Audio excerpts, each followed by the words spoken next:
दिल्लीत कॉक्रोच जनता पार्टीचं आंदोलन सुरू आहे। काल संसदेवर मोर्चा काढण्यात आला आणि त्यावेळी जेथे पोलिसांनी विद्यार्थ्यांवर लाठीचार्ज केला। आपल्यासोबत अभिजित दिपके यांच्या आई आहेत। काय सांगाल ज्या पद्धतीनं अभिजित दिल्लीत आंदोलन करतोय, काल मोर्चा काढण्यात आला होता, लाठीचार्ज सुद्धा झाला। लाठीचार्ज व्हायला नव्हता पाहिजेत ना। लेकरं काय आंदोलन करायला गेले होते, आज 1 महिन्यापासून ती तिथे आंदोलन करतायत, तिथे कोणतीही घटना झाली नाही आणि काल यांनी लाठीचार्ज केला। लेकरं काय आतंकवादी आहेत का? ते 18-18 20-20 वर्षाचे लेकरं ते आतंकवादी आहे का? तुम्ही आतंकवाद्याला सोडून देतात आणि लेकरांवर लाठीचार्ज केला ना काल। योग्य नाही केलं हे सरकारने। काय तर त्यांच्या मागण्या ऐकायच्या होत्या, काय तर बघायचं होतं आणि नंतर हे करायचं होतं ना। लाठीचार्ज करायला लेकरं गेलेत का तिथं मार खायला? आज 1 महिन्यापासून सगळे लेकरं तिथं परेशान आहेत। मग लाठीचार्ज देऊन त्यांचं काय मन, प्रसाद देऊन त्यांचं मन हे केलं का? काय यांनी वाईट केलं ना। आता 14 वर्षाची मुलगी काय आतंकवादी आहे, तिचे कपडे फाडले त्यांनी। पोलिसांनाही वाटायला पाहिजेत ना, लेकराचे कपडे फाडतात का? ते तर संरक्षण करतात ना, लेकराचे कपडे फाडत असतात ते। वाईट केलं, खूप वाईट केलं कालचा लाठीचार्ज। आज मी सकाळी बघितलं, काल तर मी मोबाईल वगैरे बघितलाच नाही, पण आज व्हिडिओ पाहून अक्षरशः डोळ्यात पाणी येतं आहे। खूप वाईट झालेलं आहे कालचं ते प्रकरण। त्यांनी लाठीचार्ज विद्यार्थ्यांवर करायलाच नव्हतं पाहिजेत आणि सगळीकडनं विद्यार्थी आलेले होते ना। चला बाबा की इथलचे होते का काय, सगळ्या देशातले आलेले होते तिथे। चुकीचं केलं सरकारने, जे हे केलं ना, वाईट केलं कालचा लाठीचार्ज। आई म्हणून काय वाटतं ज्या पद्धतीनं महिनाभरापासून आंदोलन सुरू आहे, काल हा सगळा प्रकार घडला आहे, अभिजितनं सुद्धा उपोषण केलं होतं आणि आज सुद्धा मोठ्या संख्येनं लोक तिथे नागरिक आले। आता आई म्हणून काय वाटणार आहे? लेकराची चिंताच वाटते ना। काल त्याच्या पायाला वात आला होता, पडला तो तिथे, आई म्हणून चिंता वाटणारच आहे ना। आपल्याला चिंता वाटून नाही, सरकारला थोडी चिंता त्यांची यायला पाहिजेत ना, की नाही बाबा पावसात हे लेकरं एवढे हे करायला लागले आणि काल अश्रूधाराचे त्यांनी तिथे हे केले, फवाऱ्या केल्या। योग्य केलं का सरकारने? काय तर त्यांच्या मागण्या होत्या त्या मान्य करायच्या होत्या ना। फुलाची पाकळी देऊन लेकरांना पाठवून द्यायचं होतं की नाही बाबा। एक तर त्यांना इतक्या दिवस भेटायलाही कोणी आलं नाही। 1 महिन्यापासून लेकरं उपोषणला बसलं, कोण भेटायला आलं तिथे? कोणीच नाही आलं आणि काल चालले तर त्यांना लाठीचार्ज केला यांनी। चुकीचं केलं ना, लाठीचार्ज हा फार चुकीचा प्रकार झाला तिथे। तुमचं काही बोलणं झालं आहे अभिजित सोबत? नाही, त्या बोलणंच नाही झालं। फक्त मी आज याला मोबाईलला बघितलं, त्याला त्याचा पाय वात आला होता वाटतं, तर तेवढंच बघितलं मी। काही बोलणं वगैरे झालं नाही त्याच्यासोबत।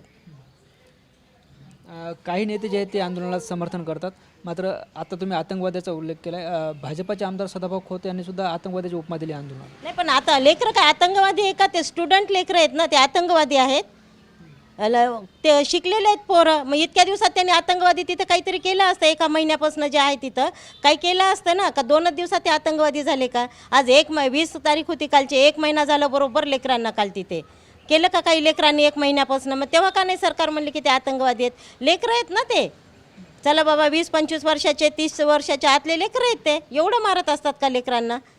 काहीतरी सरकारने थोडंसं हे करायला पाहिजे होतं। लाठीचार्ज हा चुकीचा झालेला आहे, लाठीचार्ज करायलाच नव्हता पाहिजे सरकारने। यावर जे आहे ते मुख्यमंत्री देवेंद्र फडणवीस यांची सुद्धा प्रतिक्रिया आली। त्या असं म्हणतात की काही आंदोलक खरे असतील, मात्र या आडून जे आहे ते सगळं राजकारण सुरू आहे आणि हे फेसलेस आंदोलन आहे असं म्हणतात मुख्यमंत्री। आता त्यांना काय म्हणणार आपण? ते मुख्यमंत्री आहेत, त्यांनीच काय हे, तर आपण काय सांगणार ना त्यांना? आपण त्यांना काही सांगू शकत नाही। हे गेल्या 2 दिवसापासून जे आहे ते हे सगळं सुरू आहे। काकाची तब्येत बरी नाही कळत। हां, त्यांना हे होतं आहे ना, BP लो होऊन बारीक चक्रा येत आहेत, ते टेन्शनमध्ये आहेत थोडेसे। कालचं ते त्यांनी मोबाईलवर बघितलं तर त्यांना खूप वाईट वाटलं। लाठीचार्ज हा व्हायला नव्हता पाहिजेत, त्याच्यामुळे त्यांना जास्त वाईट वाटलं कालचा लाठीचार्ज वगैरे पाहून त्यांना। तरी मी TV मग काही लावूच दिली नाही, पण काल संध्याकाळी त्यांनी मोबाईलवर बघितल्यामुळे त्यांना ते कसं तरीच झालं पाहिल्यानंतर।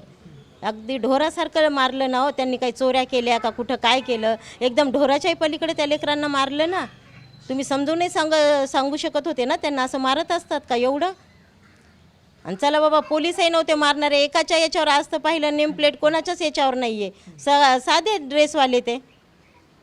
चुकीचं केलं, पण हे फार चुकीचं केलं। लाठीचार्ज हा चुकीचा झालेला आहे तिथे। काल जे सगळा प्रकार घडला आहे त्याहून असा एक आरोप करण्यात येतो की आंदोलकांनी जे आहे ते पोलिसांच्या गाड्या फोडल्यात, आता त्यांच्यावर गुन्हे दाखल करण्याची प्रक्रिया सुरू झाली कालपासून। काय तेवढं माहिती नाही मला फोडल्यात की नाही। आता ते त्यांनाच खरं खोटं माहिती, सरकारलाच माहिती कोणी फोडल्या। विद्यार्थ्यांनी इतक्या दिवस का नाही मग फोडल्या त्यांनी? कालच कशा फोडल्या मग? 1 महिन्यापासून बसलेले आहेत ना ते तिथे। आता सरकारला माहिती खरं खोटं काय आहे त्याच्यातलं। पण आता त्यांच्यावर गुन्हे दाखल केले जात आहेत। आता करतील सरकार गुन्हे दाखल, बघू आता काय होते तर पुढे। काल जर बघितलं तर आपले कॉक्रोच जनता पार्टीचं शिष्टमंडळ आणि भाजपाचे मंत्री यांची एक भेट झाली, अजून त्यातून काही तोडगा निघाला नाही। आता तोडगा काढणारे तेच आहेत ना, त्यांनी तोडगा काढल्यावरच इकडे पोरं उठतील ना उपोषण याच्याहून आंदोलनावर. आता काय करतील काय माहिती, सरकार सांगू शकत नाही ना काय करणार इथं. काल हा सगळा लाठीचार्ज झाला, आज जंतर मंतर जे आहे ते पुन्हा आंदोलन सुरू झालं आणि मोठी गर्दी पाहायला मिळते तिथं. आज काय मी तेवढं म्हणजे थोडंसं सकाळी बघितलेलं आहे, नंतर नाही मला बघावंच वाटत नाही आहे. कारण कालचं ते लाठीचार्जमुळं खूप कसं तरी वाटायला लागलं, त्याच्यामुळे मोबाईल मला जास्त बघावंच वाटत नाही आहे. एक टेन्शन येतं आहे ना, पाण्या पावसात लेकरं तिथं आंदोलनाला बसते तर टेन्शन यायला लागलं. सरकारला काही विनंती करायची? काय विनंती करणार आहे आपण सरकारला? सरकार आपलं काय ऐकणार आहे? एवढ्या लाखो काल लेकरांचं त्यांनी ऐकलं नाही तर आई म्हणून आमचं काय सरकार ऐकणार आहे? काल किती लोक होते तिथं, 20-25 लाख पोरं होते, त्यांचं ऐकलं नाही सरकारने, तर आपलं काय ऐकणार आहे सरकार? आपण बघतोय अशा सगळ्या परिस्थितीत जे आहे त्या अभिजित अजूनही आंदोलनावर ठाम आहे, आता सुद्धा ते बसले, त्यांना काय सांगायचं? अभिजितला काही नाही बाबा, तब्येतीची काळजी घे, थोडं तब्येतीकडे बघ, खूप खराब झाली तुझी तब्येत, थोडी काळजी घे. आई म्हणून काळजी बघ. हां, आई म्हणून तर काळजी वाटणारच ना. आज तो 1 महिना झाला बाहेर आहे, तसं खाण्यापिण्याची काही सोय नाही त्याची, काही नाही, त्याच्यामुळे त्यांनी तब्येतीची काळजी घेतलेली बरी आहे. तुम्ही सुद्धा त्या आंदोलनात सहभागी होणार होते असं तुम्ही सांगितलं होतं. हो ना, त्या काकांची तब्येत ठीक नसल्यामुळं मग काही गेलो नाही आम्ही, नाही तर जाणार होतो आम्ही, पण त्यांची तब्येत ठीक नसल्यामुळं गेलो नाही आम्ही. म्हणजे आता हे असं दिसतंय की जोपर्यंत राजीनामा होत नाही तोपर्यंत अभिजित जे आहे ते आंदोलन मागे घेणार नाही. मग अशा परिस्थितीत काय वाटतं तुम्हाला सगळ्या गोष्टी? काही नाही, बघू अजून 2 दिवस मग भेटायला जाऊ त्याला आम्ही. आज उद्या बघू काय होते काही नाही, मग भेटायला जाऊ आम्ही. त्याची तब्येत फारच खराब झाली ना, त्याच्यामुळे बघूत आता बुधवारी गुरुवारी बघू त्याला भेटायला जाऊत. मग काल जे दिल्लीत लाठीचार्ज झाला त्यानंतर जे आहे ते भारतातल्या वेगवेगळ्या शहरात सुद्धा समर्थन पाहायला मिळतं. संभाजीनगरमध्ये सुद्धा मोठं आंदोलन केलं, मोठ्या संख्येने लोक एकत्र आले. नाही ना, आता लोकांनाही कळतं आहे ना आंदोलन की नाही बाबा खरं काय खोटं काय, लोकांना कळतेत म्हणून लोकही उतरायला लागलेत ना रस्त्यावर. पण आपण बघितलं तर भाजपाचे नेते किंवा इतर काही नेते असतील आंदोलनाच्या विरोधात बोलताना पाहायला मिळतं. मी काही नाही बोलणार त्या विषयावर, कारण मी काही बोलणार नाही त्या विषयावर, बोलणारच नाही काय. त्यांचा विरोध करायचं कामच आहे ना.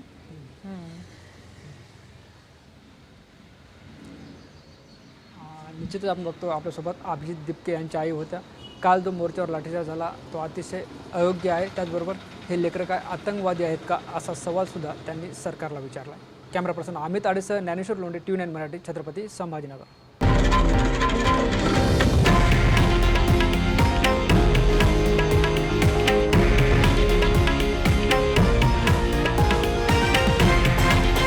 हे आहे देशातील नंबर 1 न्यूज नेटवर्क आणि आपण पाहत आहात TV9 मराठी, एकमेव.